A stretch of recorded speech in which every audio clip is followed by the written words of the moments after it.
যে যাই বলুক ভাই, পুরা ইন্ডাস্ট্রি এক তরফ আর জিত এক তরফ। ব্যাপারটা তাই হয়েছে। না না, পুরো একদিন পরে আমি ভিডিওটা বানাচ্ছি। কেউ বলে বিপ্লবী, কেউ বলে ডাকাতের টিজার। ভাই একেবারে পুরো কি বলা যায়, ঈদের মহল পুরো একদম জমিয়ে দিয়েছে। জিত যে পুরো ব্যাপারটা ভালোভাবে নিয়েছে, আর পুরো বিষয়টা যেভাবে অ্যাডভার্টাইজমেন্ট থেকে শুরু করে, যেভাবে প্রমোশন থেকে শুরু করে, স্ট্র্যাটেজিটা এবারে একটু ইউনিক নিয়েছে, জিনিসটা ভালো লাগছে। না, জিতের সিনেমা হচ্ছে ঈদে আসলে ব্যাপারটা আরো ধুমধুমার কাণ্ড হতো, কিন্তু ঈদে না এলেও ঈদের টিজার এসছে, ব্যাপারটা দেখে বেশ ভালো লাগছে। এখানে জিতকে কেমন লাগছে, দাঁড়াও দাঁড়াও দাঁড়াও, তার আগে জিতকে কোন কোন ব্যাপারে দেখা গেছে। বয়স্ক মানে বুড়ো জিত দেখা গেছে এখানে। আম, এখানে হচ্ছে জোয়ান, বেশ মোটামুটি 22-23 বছরের একটা দেখা গেছে জিতকে। এখানে ধুতি পরে জিতকে ফাইট করতে দেখা গেছে। সব থেকে বড় কথা, ধুতি পরে সেইভাবে দৌড় দেওয়া, লাফিয়ে অ্যাকশন করা, ওয়াও, হেভি লাগছে। এখানে জিতের লুকসের যে ভেরিয়েশন দেখানো হয়েছে সেটা বেশ ভালো, মানে একেবারে টপ নচ ব্যাপার স্যাপার রয়েছে। ভিজুয়াল বেশ ভালো। মানে জিতের ওভারঅল যদি এই কেউ বলে বিপ্লবী, কেউ বলে ডাকাতের টিজারের কথা বলো, পুরো টিজারটা পুরো মাখন হয়েছে। কেন? এই টিজারটা বেশ ভালো হয়েছে। আর তার থেকেও বড় বিষয় যেটা, জিতকে দেখতে বেশ ভালো লাগছে। আর এবারে তুমি যদি টিজারের কাটা দেখো, যেভাবে জিত ওই নামটা আসছে, মিডিলে জিত রয়েছে, ওই বিষয়টাও কিন্তু বেশ ভালো। আর সব থেকে বড় কথা, যখন একটা জায়গায় হাত রাখছে, তারপর নাম আসছে, তারপরে তোমরা যদি দেখো যেভাবে কাটগুলো নেওয়া হয়েছে, যেভাবে যেভাবে ভিজুয়ালের খেলাটা খেলানো হয়েছে, টিজারটা কাটা দুর্দান্ত হয়েছে। মানে এরকম একটা বিষয়। আর একটা বিষয় হয়েছে যেটা হচ্ছে তোমার ওই টাক টাক টাক টাক টাক টাক মিউজিকের যে বিষয়টা, সেটাও এখানে বেশ ভালো লেগেছে।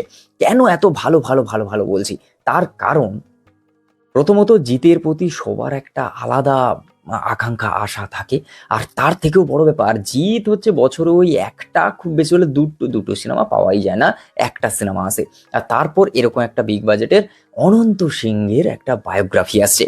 আর এখানে যেভাবে হচ্ছে ডায়লগগুলো, যে ভাই, এই তো বাংলা কমার্শিয়ালের ফিল্ম। কেন ভাই, কমার্শিয়াল ফিল্ম হবে, এরকম ধারাধার ডায়লগ থাকবে। যে হচ্ছে তোমার সিংহ রাজ করতে সিংহ তো আসবে, তারপর ওই জায়গাটা যে ক্যামেরাটা একটু এদিক ওদিক করা, মানে সিংহকে রেফারেন্স রেখে, এই বিষয়টাও বেশ ভালো। মানে খুঁটিনাটি পুরো জিনিসটা কাটের সঙ্গে যেভাবে ম্যাচ করানো হয়েছে, যেভাবে স্টোরিটাকে বিল্ড করা হয়েছে, সেটা বেশ ভালো এই জায়গায়। আর আরো একটা জিনিস যেটা না বললে নয়, যখন হচ্ছে ওই হাতটা তোমরা সবাই দেখবে, যখন হচ্ছে সরে সরে আসছে, হালকা অ্যানিমেটেড মোমেন্ট বিষয়টা যেখানে ক্যাপচার হচ্ছে, স্লোমো, এই বিষয়টা বেশ কাজ করছে। আর জিতের লুক, জিতের ভয়েস ওভার, জিতের ডায়লগ ডেলিভারি, ওয়াও। মানে একজন commercial good looking handsome hero, তার সঙ্গে তার গলার স্বর এরকম, যার ভয়েস এরকম, যার মডিউলেশনের পারফেকশন একদম টপ নচ, সেটার যদি উদাহরণ দিতে হয় বাংলা ইন্ডাস্ট্রির জিত। হ্যাঁ, আরো একজন আছে যার কথা এই জায়গাটা অবশ্যই বলা উচিত, প্রসেনজিৎ চট্টোপাধ্যায়। প্রসেনজিৎ চট্টোপাধ্যায়ের যখন ডায়লগ ডেলিভারি, তার কোনো মনোলগ আসবে বা তার ভয়েস ওভার আসবে, ভাই তার যে ভয়েসের ডেপথ, তারপরে তার যে মানে অ্যাক্টিং অ্যাবিলিটি বা কোয়ালিটি, মানে জাজ করার আমি কেউ নই, কিন্তু সেই বিষয়টা যদি আমি হচ্ছে বলি, এখানে সেই লেগেসি, সেই বিষয়টাকে যদি ইন্ডাস্ট্রিতে ভালোভাবে কেউ ধরে নিয়ে যাচ্ছে, বা সেই বিষয়টা ধরে রেখেছে বহু বছর ধরে, প্রসেনজিতের পরে জিত।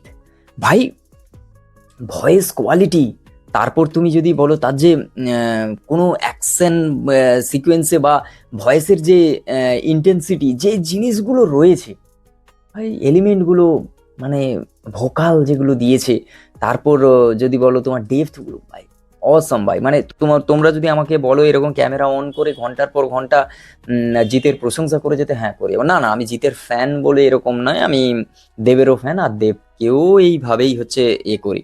দেখো, একটা যেটা ভালো সেটা ভালো, সেটা আমি আশা করি তোমরাও বিষয়টা স্বীকার করবে, যে এই মনোলোগ বলো বা জিতের ডায়লগ ডেলিভারিটা, এটা নিয়ে তো আমি বলবো যে তোমরা আশা করি পারবে।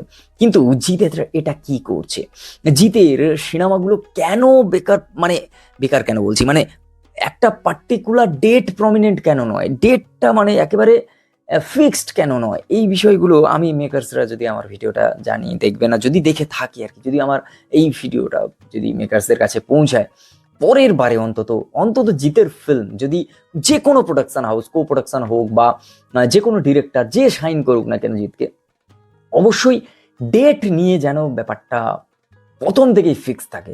কারণ একটা সিনেমার হাইপ মানে কত বেশি হাইপ তোমাদের, মানে সোশ্যাল মিডিয়ায় জিতের কেউ বলে বিপ্লবী, কেউ বলে ডাকাত, মানে জিতের লাইফের সব থেকে মনে হয় বড় নামওয়ালা একটা ফিল্ম, তার হাইপটা কি লেভেলের রয়েছে ভাই।